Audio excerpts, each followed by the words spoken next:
Hi guys, this is Lear here, and well, lately I've been busy with my new base design a lot.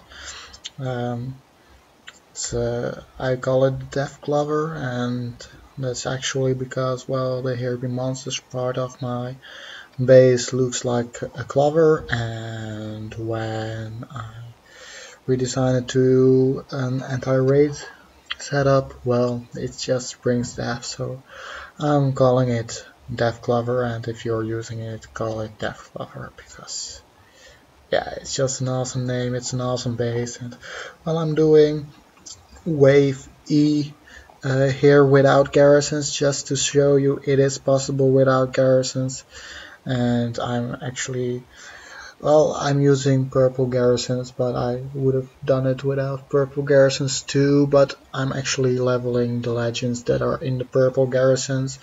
Those legends being Succubus and Champ, because they do work for me in the boss battles. Succubus just rarely in the arena, but well, they deserve a bit leveling, and Pumpkin Duke is in my apeshit tower, which is at the bottom, and I also put a range in there because, well, Pumpkin Duke has skill 6 out of 9, meaning that the purple garrison reaches 4, and yeah, that does a lot of damage, so I'd like to give a little bit more range to that anyway. It's just a little bit experience I lose to that. Yeah, my ninja is in my last tower, and I'm not using ninja a lot because he's only 4-star yet, and I'm upgrading him to 5-star really soon. And as you can see, it just goes alright. And yeah, my heroes step out a little bit too much when I'm not using green garrisons, so there is a chance they sometimes die on this wave, but I don't care a lot about that. I just want my experience, and I'm not going to lose to wave E anyway, because yeah, even with 3 out of 5 heroes I will be able to beat that dinosaur, because all of my heroes are really powerful, and most of the times my air towers do a lot of work too.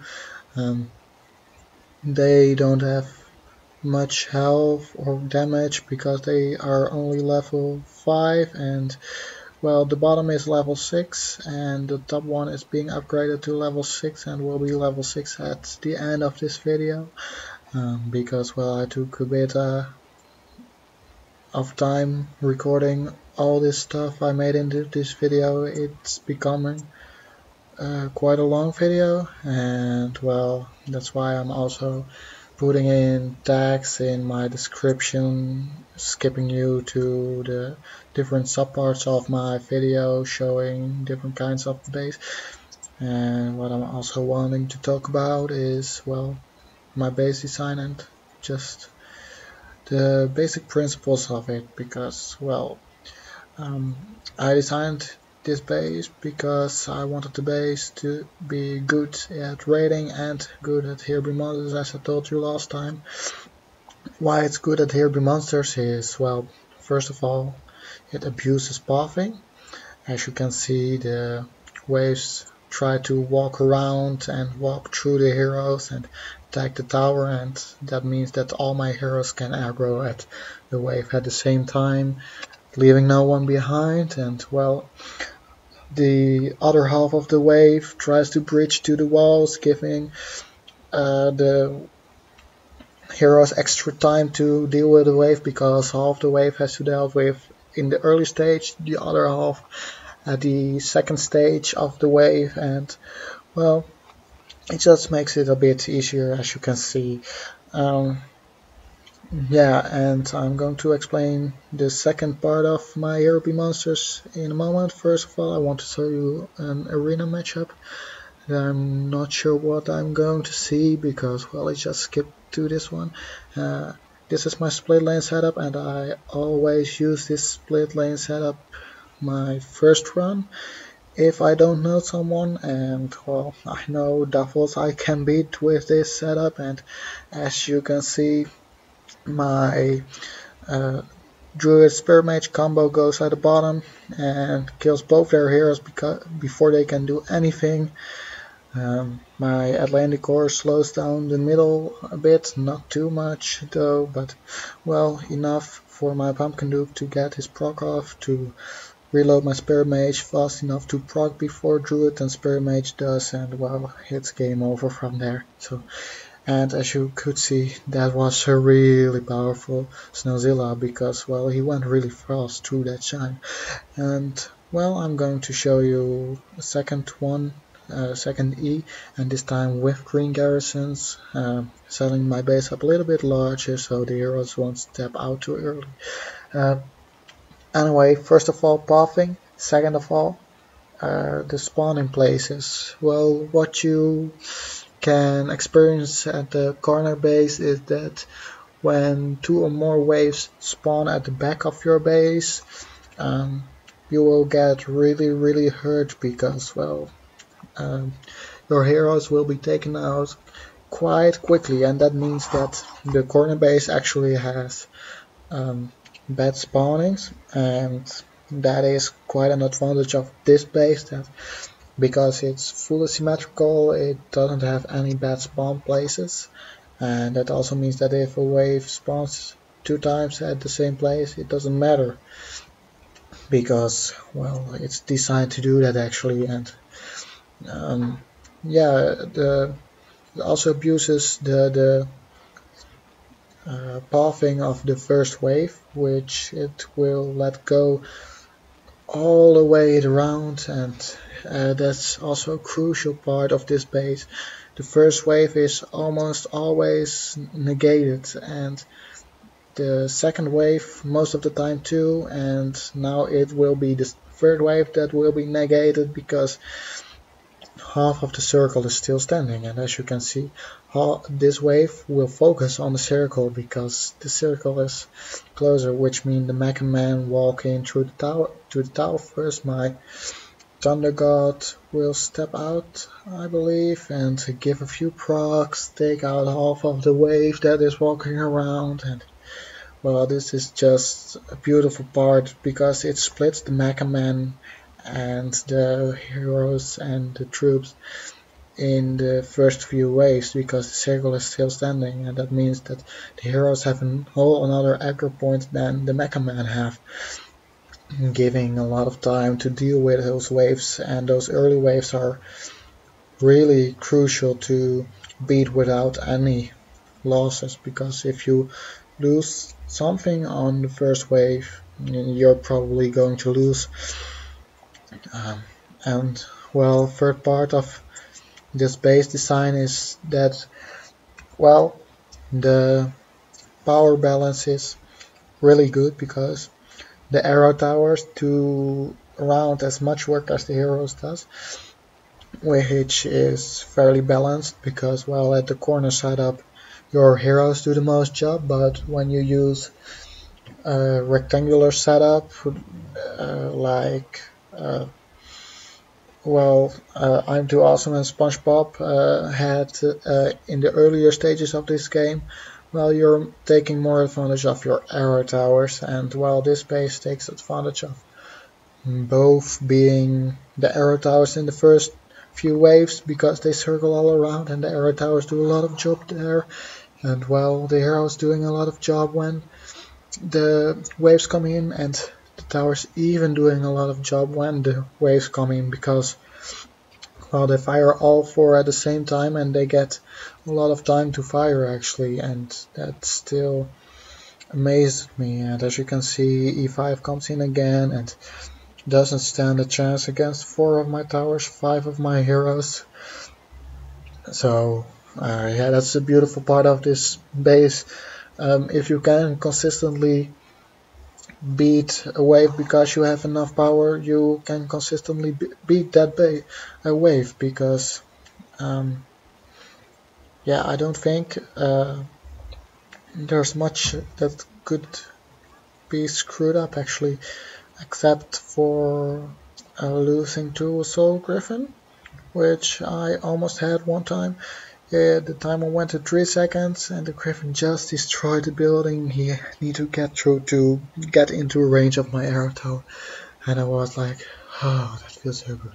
So anyway, I want to show you some test raids of a few guildies of me. I asked them to, well, come and raid me, and I needed some footage of this because, well, normal people don't raid very good. They just, for one weird reason, some people just start attacking my base, destroy one building and leave, and it's really annoying. I can't do anything about it. It's not useful and it doesn't give any feedback to my base. So, well, anyway, this is Blastem, and Blastem is an amazing guy. He's a little bit lower in than my might, but he still has good heroes. He has the magic he needs, Restoration, Guardian Angel. And well, as you can see, he just does it right here. Druid, he can't take enough of the aggro, and he is actually waiting to drop in the rest, but he is going to make a mistake here, guys. His Druid has revive, of course, but he isn't putting his spell down early enough because, well, my Druid has a lot of power. That's a level 15 base he is on, meaning that he actually does around 3000 base damage, I think, that way. So as you can see, he healed himself for 7000. That's a lot.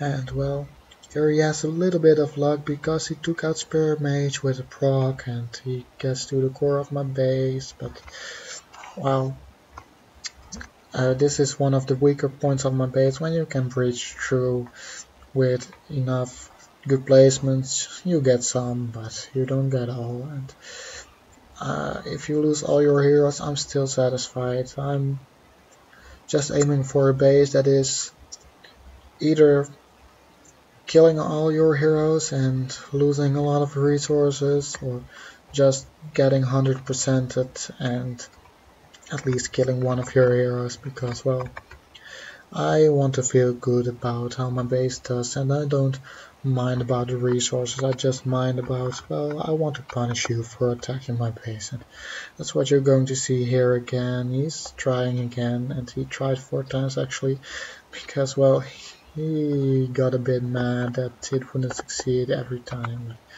Well, he's a great guy anyway, so he used Irish Frenzy here too, and, well, my Spirit Mage is a beast. She's the keeper of the base. Where normally Druid is the keeper of the heavy monsters, well, and this is the second one, and it skips really fast. I missed that one, but, well, his squad gets wiped out by my Atlantic Core, which procced and took a little bit damage after his proc wear off and procced again. And when Atlantic Core procs twice, it's normally over.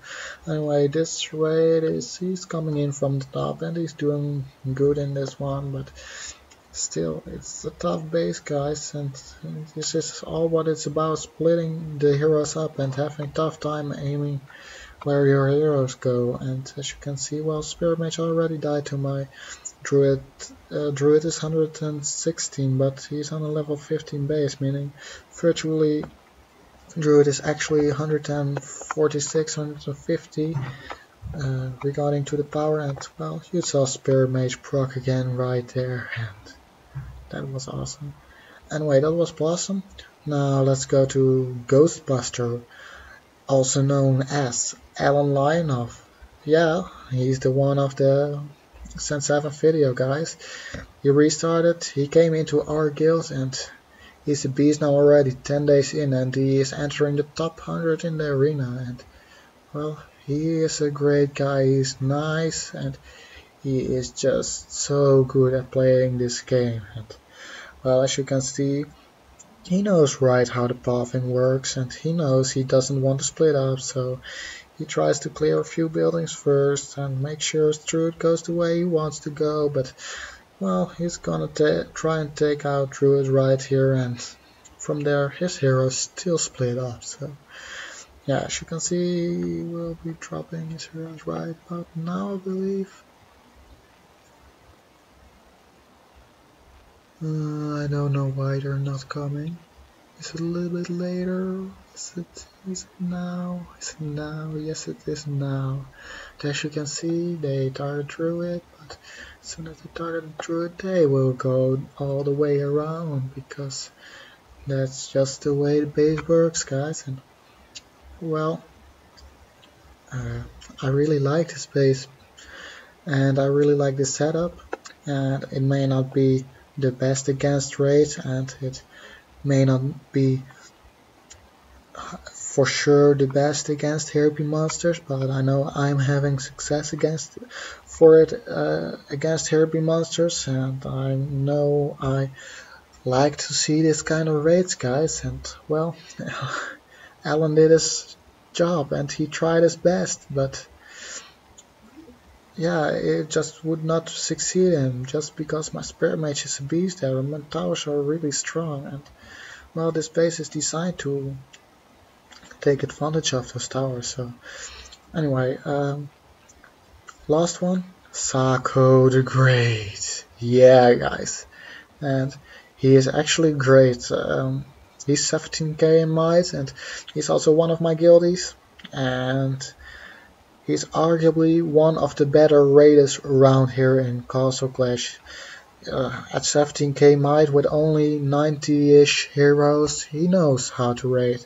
He must know how to raid. So yeah, as you can see, everything is timed perfectly. He drops his heroes all at the same time, drops Aris Fervor, make sure he drops his Guardian Angel when it needs to, make sure he drops Restoration when he needs to, and he has a lot of luck with his procs, because Thunder God didn't do anything, and Snowzilla doesn't do anything at all at the moment too. So yeah, but luckily his Pumpkin Duke died, and his Snowzilla died too, I believe. Well, anyway, he 100%s me quite easily, but yeah, this guy knows what he does, guys. So if you are being raided by Sakothegreat and you are getting 100%, well, no, it's coming from an expert in raiding, guys. And well, this is wave F, HBM monsters, and I'm just trying this again. I know I tried it last time, but I think, well, I got all level 2 garrisons right now. I upped my Snowzilla to 6 stars. Let's just try it. And well, this wave is actually going quite neat already. The bottom split up is not doing anything at the moment, and well, Druid walks in, Druid dies. That was quite fortunate, guys. If Druid hadn't walked in right there, Druid would probably have kept that wave alive. The Paladin especially, which is going to die really slowly, especially if it's being healed. So well, but you see, it goes all the way around, and this is why I love my base design, because well, he just goes all the way around, and that gives my Airtaus enough time to finish off Paladin. Level 105 Paladin only. Yes. That's around the same levels my heroes are, but well, they stand no chance against my air towers. And as you can see, it's just killing ravens and centaurs at the moment, so they're not getting a lot further now. So it's probably time for wave F2, guys. And to be honest, I hope it will be as good as a wave as this wave was. If it does, maybe I get a shot at beating F5 this time. So well, let's see where it comes from, and it comes from the bottom, and oh my god, yes, this is what I wanted. Those Mecha Men started walking towards the tower and draw the attention of my Spirit Mage, guys. Look at this. This is just heaven to watch. Spirit Mage procs once, Spirit Mage kills a few Mecha Men, Spirit Mage goes proc twice, and yeah, watch all those things die at those heroes, and well, I'm gonna lose snowzilla here, but well, I'm happy with how the wave went. I only lost snowzilla, and normally I lose a tower here, so well, and it's even not that clear that I lost snowzilla, because well, just a little bit more damage against that druid and my snowzilla would have lived, and my snowzilla would have had a chance to be healed by my druid. And as you can see, wave F3 comes in at the top, and this is quite fortunate for me. However, this is one of the worst waves I can get, because well, the Mecha Men are just incredibly strong against those towers and take it down in just seconds, and I'm lucky to take them down here before they take my second tower down. And well, wave F4 comes in from the bottom, and it's going all the way I want right now, because each wave has come from different side. Well, wave F4 and F2 came in from the same side, but not really from the same side, because my buffing was still being active. And yeah, we're gonna have a shot at wave F5 with 4 heroes, among which Thunder God, which is actually the MVP of this wave, guys. You should really watch him closely. First of all, Ninja. Ninja dies because it's Ninja. There's no way Ninja is surviving or getting to the tower. And the Dino is getting stunned right here by my Thunder God.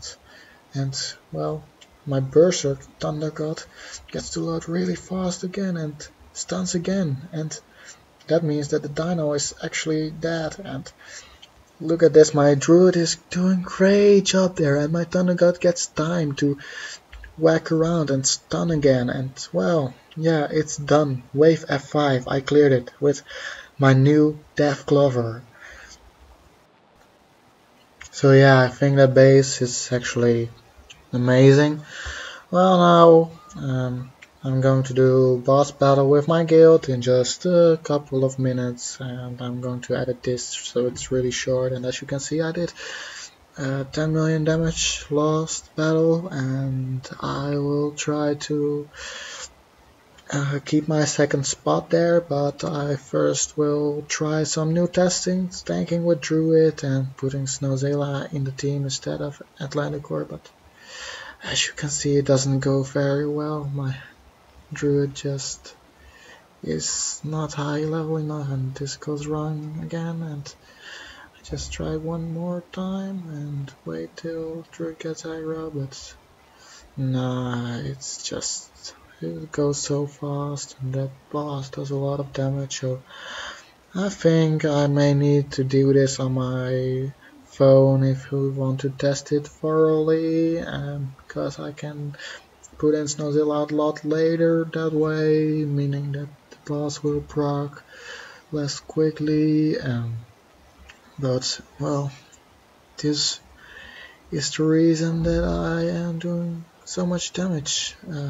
I can chainstun, and I can out-heal the boss damage, and well, this one went a bit wrong because my Atlanticor is really low on health, and he just died, so I exit in time and revive him and try it again, and do a lot more damage this time, because yeah, I do want to keep that second spot. And well, I put my Atlanticor down, put Succubus and Pumpkin Duke down, and then I drop the rest. So the stun will come a little bit later, but the heal will also come a little bit later, which means that the heal actually does something. And well, the damage on the boss is already reduced to first proc too, which is quite important, so my hairs don't drop down and I can be healed in time. So yeah, as you can see, I'm actually doing quite well. And yeah, there's nothing to do right now. I've been entering the boss battle with the second account from me, my Smurf as I call it, and well, my Smurf gains a little bit hero badges. I also can watch the damage go up and down again, and well, it was really funny to watch this little bastard be first for a long time, and then suddenly a lot of top players did a lot of damage, and he dropped all the way down to 7th spot. So yeah, that's a nice thing about being able to chainstun. You disappear on the leaderboard the first time, and then suddenly you are there. It's a really tricky thing. It's also not quite easy to do. You need to stun enough so you can out heal, and this can be done in several ways. The most effective way I found to be is using Succubus and using Champ to stun, and not using Thunder God to try and perma-stun. I could try that because they both had 4 or 5 berserk, but well, I'm not good at timing, and when I get Pumpkin Duke to 7 out of 9, maybe I'll try, because it will be a lot easier. Then I will be able to time it within 0.2 seconds instead of 0.1 second to my calculations, and well, that's a lot more. But anyway, I exit in time right here because I think the boss is almost defeated, as you can see, and this means that I can do a little bit more proportionate damage and not lose my damage because I exited too late, because well, that's quite an important thing, guys. If you exit too late and the boss is already defeated, your damage is not gonna count. So for all those chain stunners out there, leave in time. And the most beautiful thing about Atlantic, I think, is I can see the boss damage. As you can see, each time there appears this 3000 something, and well, it actually means that when the boss damage is reduced, he does around 3500 damage, which means that his base damage is around 4.5k, so it's not that much. And yeah, you can see it defeated here. Well, I hope you actually enjoyed watching, and I've been dimming down my voice a bit for this video, and I hope you find my voice a lot more relaxing now and don't have much trouble with listening to it, because I myself did have a bit trouble listening to my own voice, of course. So I try to speak a little bit softer, and if you think I should go back to my really loud and enthusiastic voice, well, just comment it. If you like this one, just comment it. And if you like this video, if you like this page, share, subscribe, do whatever you want. Thanks for watching, guys.